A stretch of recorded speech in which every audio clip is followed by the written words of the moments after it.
Hello à tous, alors bienvenue dans ce premier tuto dédié à la présentation de la page du market sur le site de PTP. Donc du coup, on arrive sur cette page du market où on voit en haut les deux principales options du market. Alors j'ai essayé de customiser la page pour essayer de mettre en plus gros un petit peu tout, pour que ceux qui se plaignaient de la vidéo de Cédric, donc de Livre comme l'air, où tout était un tout petit, moi j'ai essayé d'optimiser pour vous. Après j'attends vos retours, vous me direz s'il faut plus gros, mais je mettrai plus gros encore sur les prochaines vidéos. Voilà, donc quand on arrive ici, par défaut, quand on arrive sur le market, on arrive sur les sale offers. Donc sale offers, ce sont ici la liste des offres que tous les holders vont proposer pour vendre leurs tokens. Donc ici, vous avez la possibilité d'acheter des tokens, hein, c'est sale offer. En gros, c'est les offres de vente, ils ont une possibilité d'acheter. Pour sales offer, c'est l'inverse. Donc du coup, c'est des gens qui vont émettre des offres avec des souhaits de rachat. Donc par défaut, quand vous arrivez sur ces pages, donc les sale offers, par défaut, le site il les trie sur le new yield. Donc en gros, il présente les meilleures offres en premier, contrairement au purchase offer, où là c'est par défaut trié par ratio de prix. Donc le ratio price, plus il est haut et plus c'est à l'avantage de celui-là qui souhaite vendre des tokens. Donc les choix d'affichage sont faits pour les nouveaux qui comprennent pas trop le filtre et comprennent pas trop qu'on puisse régler sur toutes les colonnes. Donc je vais revenir par les sales offers en premier. Après il y a 4 pages différentes et après vous avez ici donc vous avez sur le côté ici des boutons, que ce soit dans les sales ou les purchase offers, où vous voyez le store. Le store, c'est là où il va y avoir toutes les offres. Donc actuellement, en fonction du filtre que j'ai ici, j'ai 2429 offres de vente présentes sur le site.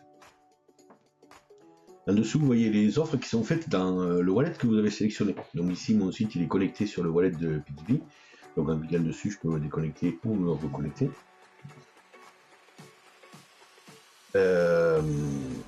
Donc du coup, ça précise que je me suis connecté en bas. Ici, on voit le wallet avec les offres de PTP, mais ça, on y verra dans une prochaine vidéo. Là, il y a un petit truc d'aide, mais bon, du coup, dans les aides, je renverrai vers ces vidéos, bien entendu. Et ici, vous avez la possibilité d'exporter en CSV toutes les offres. Si on revient ici sur le bandeau du haut. Le bandeau du haut, donc d'entrée, on a la possibilité de pouvoir afficher ou masquer les filtrages qu'il y a dans tous les settings. Bon, on y viendra après. Ici, on a un petit critère de recherche. Alors, par exemple, si je veux chercher les tokens, les Dreamseeker, je vais taper mon petit Dream. Bon, je prends Dreamseeker par exemple, parce que c'est.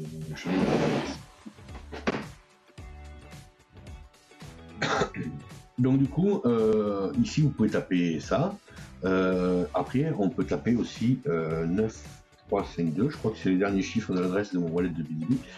Et donc du coup, en tapant l'adresse de wallet, on peut voir automatiquement nos offres. Donc ici, on a un petit macaron qui indique que c'est bien nos offres qu'on a fait.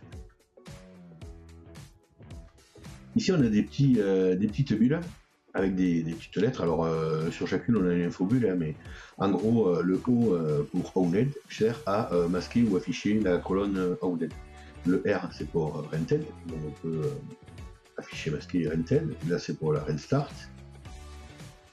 Là, c'est pour le Last Pricing. Donc en gros, on peut rajouter des colonnes pour savoir quand est-ce que les tokens ont été repricés ou depuis combien de jours date le dernier pricing. Donc là, on voit par exemple pour Manhattan, ça fait 1241 jours qu'on n'a pas eu de prix.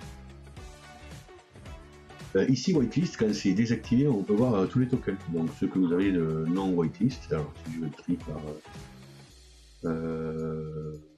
Je vais trier par tac, enfin, voilà. Donc là, on voit que Marlowe, personne n'est whitelist dessus, sauf ceux qui ont eu la chance de pouvoir l'acheter au tout début.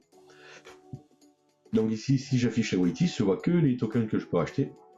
Quand je décoche, je les vois tous. Voilà pour ces petites menus à bulles. Donc ici, j'ai déjà des filtres sur les cities, donc sur les villes. Ici, on peut venir rajouter les offres sur des villes en particulier. Donc j'avais enlevé ceux du Panama et le token de Cali. si je trie par niveau ça. Bon, mais il n'y en a plus. Jusque-là, il y en avait.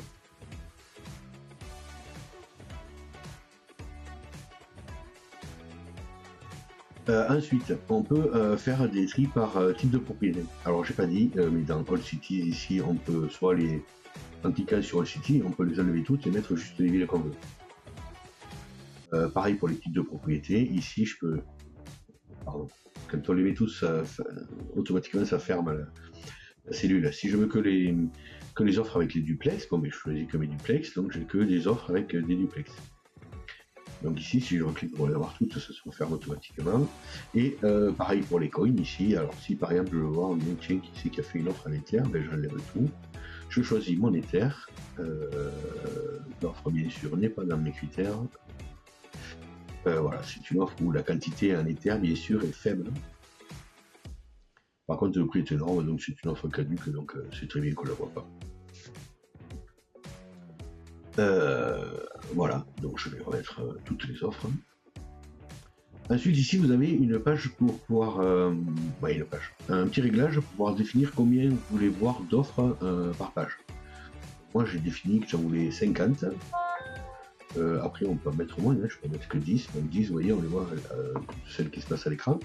Après, quand je vais aller sur la droite, je vais les passer ici de 10 à 10. Donc, si j'avais mis 100, je vais passer de 100. Vous voyez, 100 par 100. Voilà, c'est à vous de faire le réglage selon votre préférence. Moi, je suis bien avec 50. Donc ensuite on a la barre de titre du tableau. Et donc dans cette barre de titre, il est possible de faire des tris dans tous les sens. Donc ici, dans cette barre de titre, je peux trier par nom de token, je peux trier par ville, je peux trier par token que je possède, donc dans les deux sens. Je peux trier par realty price, par realty yield. Offer token, c'est une colonne que je ne peux pas faire de tri. Je peux trier par quantité dans les offres, je peux trier par prix dans les offres. Je peux trier par new yield dans les offres, par ratio de price aussi, par le volume de location, le pourcentage de location, et par les rent. Pour faire des filtres plus avancés, c'est là où je reviens sur une petite entonnoir violet. Ici, quand on clique sur l'entonnoir violet, on voit s'afficher toutes les capacités de filtrage. Donc ici, quand on a les petits entonnoirs violets, donc ici les gros, ça veut dire que le filtre est actif. S'il n'est pas actif, on n'a pas l'entonnoir. Donc si par exemple je veux voir que les tokens pour lesquels j'en ai entre 0 et 1, en activant ici, je vais mettre 0,01 puisqu'il y a... Donc ici, quand j'active mon filtre, automatiquement, ça me fait voir tous les tokens que j'ai entre 0 et 1. Donc dans ce wallet, il n'y a que du Dreamsicle, donc je vois que du Dreamsicle.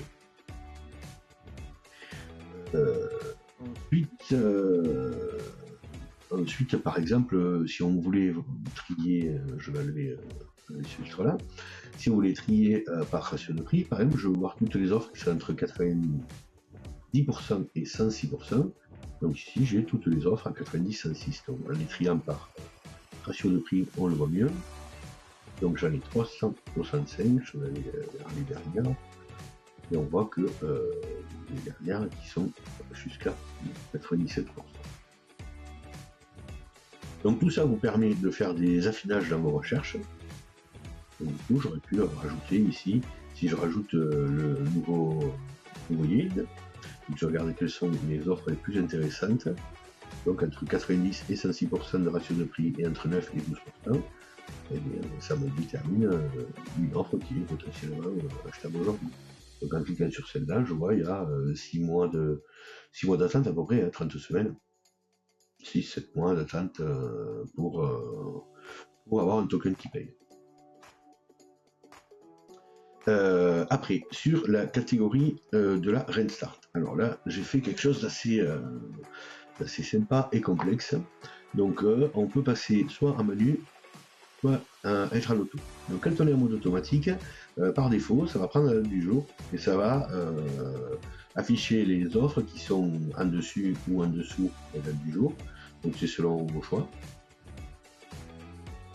Et en manuel, on peut faire une fourchette. Alors, on peut définir la date soi-même, donc en cliquant ici, donc vous ne le voyez pas, mais ça vous offre une petite fenêtre qui vous propose de choisir la date, vous fixez vos dates min-max et vous voyez les offres qui sont dans cette plage de Randstad. Le mode automatique, c'est le mieux pour moi. Après, bon, chacun verra comme il fera. Par contre, quand on est en auto, vous voyez ici, je mets en orange le petit entonnoir qui est là. Comme ça, vous savez que vous avez un filtre en automatique. Donc, du coup, avec des dates calées. Donc ici, on revient mettre auto et par défaut, tac, il est en ligne ici. Donc si par exemple j'étais sur les dates max aussi, donc je vais voir tout ce qui était en-dessus la Randstad d'aujourd'hui, si je désactive et réactive le filtre, par défaut je le mets avec les tokens qui payent, donc du coup les Randstad inférieurs à la date du jour. Voilà, donc ça c'est pour les sales offers, mais on va retrouver exactement la même chose pour les purchase offers. On va retrouver la même chose aussi dans nos petits wallets pour les offres.